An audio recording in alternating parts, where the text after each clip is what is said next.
नमस्कार, स्वागत है आपका। मैं हूं आपके साथ लोकेंद्र त्यागी। पूरी दुनिया आज एक ऐसे दौर से गुजर रही है जहां व्यापारिक संबंध केवल बाजार तक सीमित नहीं है, बल्कि ये कूटनीति का सबसे बड़ा हथियार बन चुके हैं। एक तरफ अमेरिका है जो अपनी संरक्षणवादी नीतियों और टैरिफ की दीवारों से दुनिया को घेरने की कोशिश कर रहा है, तो दूसरी तरफ भारत है जो खामोशी से लेकिन मजबूती के साथ दुनिया के नक्शे पर ब्रांड इंडिया की धमक जमा रहा है। हाल ही में भारत और यूरोपीय संघ यानी ईयू के बीच हुआ फ्री ट्रेड एग्रीमेंट यानी कि एफटीए इसका सबसे बड़ा प्रमाण है। इसे मदर ऑफ ऑल डील्स कहा जा रहा है और इस एक समझौते ने वॉशिंगटन से लेकर बीजिंग तक खलबली मचा दी है। अमेरिका देखता रह गया और भारत एक के बाद एक विकसित देशों के साथ ट्रेड डील करता चला गया। आज इस वीडियो में मैं आपको बताऊंगा कि ईयू के अलावा पिछले कुछ सालों में भारत ने किन देशों के साथ एफटीए किए हैं, उनसे अमेरिका को कैसे मिर्ची लग रही है और चीन पर इसका क्या असर पड़ रहा है। भारत और ईयू के बीच मुक्त व्यापार समझौते पर सहमति इस बात को साफ जाहिर कर रही है कि भारत अब दुनिया की पहली पसंद बनता जा रहा है। खासकर कोविड काल के बाद जब वैश्विक आपूर्ति श्रृंखला प्रभावित हुई है, तो विकसित देशों को भारत में चीन का सबसे ठोस विकल्प दिखने लगा। वाणिज्य एवं उद्योग मंत्री पीयूष गोयल के मुताबिक वर्ष 2014 से लेकर अब तक भारत ने 8 महत्वपूर्ण मुक्त व्यापार समझौते किए हैं और ये सभी विकसित अर्थव्यवस्थाओं के साथ हैं। अगर हम इन आंकड़ों को विस्तार से देखें तो अब तक भारत कुल 37 विकसित देशों के साथ डील कर चुका है। इसमें ईयू के 27 देश शामिल हैं, तो स्विट्जरलैंड, नॉर्वे, आइसलैंड और लिंचेस्टीन जैसे यूरोपीय मुक्त व्यापार संघ यानी कि एफ्टा के 4 देश भी हैं।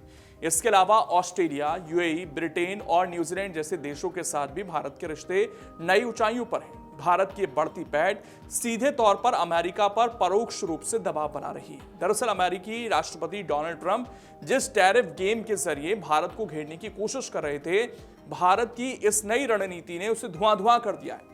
अमेरिका ने भारत पर 50% तक का भारी भरकम शुल्क लगा रखा है ताकि भारतीय निर्यात प्रभावित हो, लेकिन भारत ने अपने निर्यात गंतव्यों में विविधता लाकर इस खतरे को अवसर में बदल दिया, यानी कि हमने और ज्यादा विकल्प ढूंढे। इस समझौते से अमेरिका को यह कड़ा संदेश गया है कि दुनिया की दूसरी और चौथी सबसे बड़ी अर्थव्यवस्था यानी ईयू और भारत अब एक नई गोलबंदी कर रहे हैं। अमेरिकी ट्रेजरी सेक्रेटरी स्कॉट बेसेंट की बौखलाहट इसका सबूत है, जिन्होंने इस डील को लेकर बेहद तीखा बयान दिया। अमेरिका को डर है कि यदि भारत और ईयू का व्यापार यूरो या किसी अन्य स्थानीय मुद्रा में होने लगा तो अमेरिकी डॉलर का प्रभुत्व खतरे में पड़ जाएगा।